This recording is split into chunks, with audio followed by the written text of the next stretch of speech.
బంగాళాఖాతంలో తీవ్ర అల్పపీడనం కొనసాగుతోంది. మరికొద్ది గంటల్లో ఇది అల్పపీడనంగా బలహీనపడే అవకాశం ఉంది. దీని ప్రభావంతో ఇవాళ ఏపీలోని పలు ప్రాంతాల్లో భారీ వర్షాలు కురిసే అవకాశం ఉందని వాతావరణ కేంద్రం హెచ్చరించింది. నెల్లూరు, ప్రకాశం జిల్లాల్లో భారీ వర్ష సూచన నమోదైంది. అలాగే రాయలసీమ, దక్షిణ కోస్తాలో మిగిలిన జిల్లాల్లో కూడా ఓ మోస్తరు నుంచి మాదిరిగా వర్షాలు కురుస్తాయని వాతావరణ శాఖ అధికారులు అంచనా వేస్తున్నారు. ప్రజలంతా అప్రమత్తంగా ఉండాలని, మత్స్యకారులు వేటకు వెళ్లకూడదని సూచిస్తున్నారు.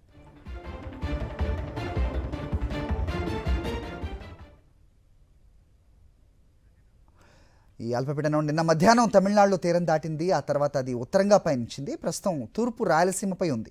అంటే చిత్తూరు, తిరుపతి, అన్నమయ్య జిల్లాలపై ఉంది. ఇది ఇవాళ మధ్యాహ్నం వరకు కూడా అక్కడే ఉంటుంది. తర్వాత ఉత్తరం వైపుగా కదులుతుంది. అయితే ఆ సమయంలో అది మరింత విస్తరించి రాయలసీమ మొత్తం ఉంటుంది. అలాగే సాయంత్రానికి కోస్తాంధ్రకు విస్తరించనుంది. దీని ప్రభావంతో ఇవాళ కర్నూలు, తిరుపతి, నెల్లూరు, ప్రకాశం జిల్లాల్లో భారీ వర్షాలు కురవనున్నట్టు వాతావరణ శాఖ అధికారులు చెబుతున్నారు.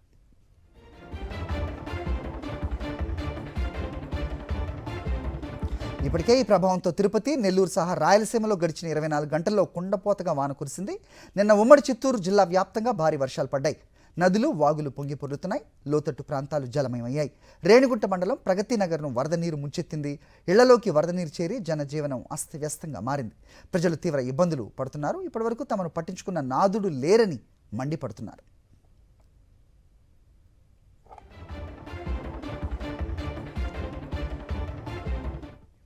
రైట్, వాతావరణంపై మరిన్ని వివరాలు మా కరెస్పాండెంట్ అనిల్ని అడిగి తెలుసుకుందాం. అనిల్, ఏం చెప్తున్నారు ఇంకా వాతావరణ శాఖ అధికారులు?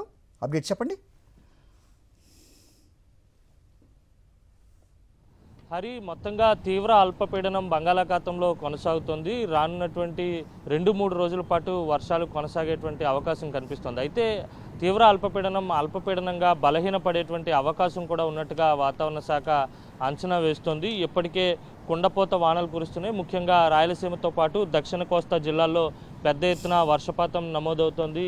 చిత్తూరు, తిరుపతి, అన్నమయ్య, నెల్లూరు, ప్రకాశం జిల్లాల్లో భారీ నుంచి అతి భారీ వర్షాలు కురుస్తున్నటువంటి సందర్భం కనిపిస్తుంది. మరోవైపు సముద్ర వాతావరణం కూడా అల్లకల్లోలంగా ఉన్నటువంటి నేపథ్యంలోనే రానున్నటువంటి 3 రోజుల పాటు మత్స్యకారులు వేటకు వెళ్లరాదని వాతావరణ శాఖ హెచ్చరించింది. అలాగే కోస్తా తీరం వెంబడి ఉన్నటువంటి అన్ని పోర్టులకు 3వ నెంబరు ప్రమాద హెచ్చరికను కూడా జారీ చేసినటువంటి నేపథ్యం కనిపిస్తుంది. అయితే ఈరోజు ముఖ్యంగా విజయవాడ, గుంటూరు వంటి ప్రాంతాల్లో కుండపోత వర్షం కురిసేటువంటి అవకాశం ఉందని కూడా వాతావరణ శాఖ హెచ్చరించింది. మొత్తంగా చూస్తే కనుక తీరం వెంబడి గాలుల తీవ్రత కూడా కొనసాగుతోంది. వర్షపాతం కూడా అత్యధికంగా నమోదవుతోంది. అల్పపీడన ప్రభావంతో గడిచిన 2 రోజులుగా రాయలసీమలో ఉన్నటువంటి అన్ని ప్రాంతాల్లో పెద్ద ఎత్తున వర్షపాతం నమోదవుతున్నటువంటి నేపథ్యం కనిపిస్తుంది. మొత్తంగా చూస్తే కనుక రానున్నటువంటి 2 రోజుల పాటు ఈ వర్షాలు కొనసాగేటువంటి అవకాశం కనిపిస్తుంది. చెదురుమదురుగా 3 నుంచి 4 రోజుల పాటు ఏపీలో ఉన్నటువంటి అన్ని ప్రాంతాల్లో వర్షపాతం నమోదయ్యేటువంటి సూచనలు కూడా స్పష్టంగా ఉన్నాయి. హరి, ఏదేమైనప్పటికీ కూడా